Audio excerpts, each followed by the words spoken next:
Hello everyone, welcome to this video on Bold Reports. In this tutorial, I'll show you how to generate an authentication token from the Bold Reports report server. Authentication tokens are essential for securely embedding reports and ensuring that only authorized users can access your reporting environment. Let's get started. To generate an authentication token, the process begins right inside the report server. First, click the profile at the top of the report server. Then, I click on my user profile. This takes you to your profile selection. On the profile page, go to the Personal Access Token tab. Here, you can choose how long your authentication token should remain valid. Simply choose the desired token expiration duration from the drop-down list. For this example, I'll select 7 days. Next, select Generate Token. A confirmation dialog will appear.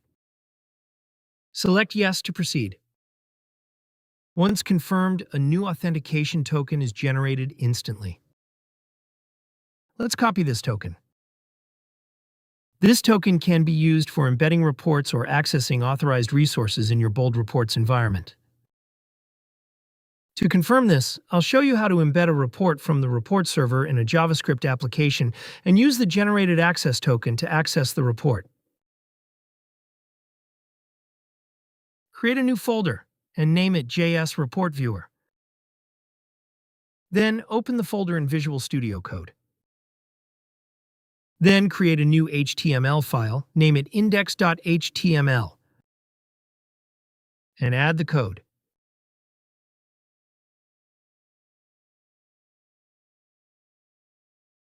Then add the necessary scripts to load the report viewer control inside the head tag. Next, let's initialize the report viewer control in the web application. Create a div element that acts as the container for the Bold Report Viewer, and assign an ID attribute and styles.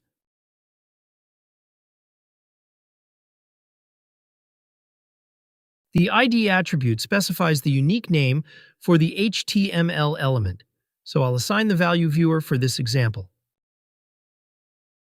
The style attribute adds inline styles to the div element, assigning width and height. Next, add the script tag inside the body. And implement a JavaScript function inside the body to initialize the Bold Report Viewer control to the div element with the ID attribute. Finally, to render the report, from the report server, we need to set the values for the report server URL, report service URL, service authorization token, and report path. First, add the report service URL. This URL specifies the Web API service URL. It contains the server name, service name, and the REST API's name. In this demo, since I have hosted the report server on my local machine, I have specified the report server name as localhost along with the port number on which I am hosting it. Next, I add the report server URL. Here, it specifies the server name and the site information. Then, let's set the path of the report in the report path. This is the report found on my report server under the sample reports category that I'll be loading at runtime. Finally, add the service authorization token that we had generated in the report server. Now everything is ready to load the report viewer. Let's run the application. You'll see the report viewer loaded in the browser to show that the service authorization token that I generated provided access to my report in the report server, ensuring that only authorized users can access your reporting environment.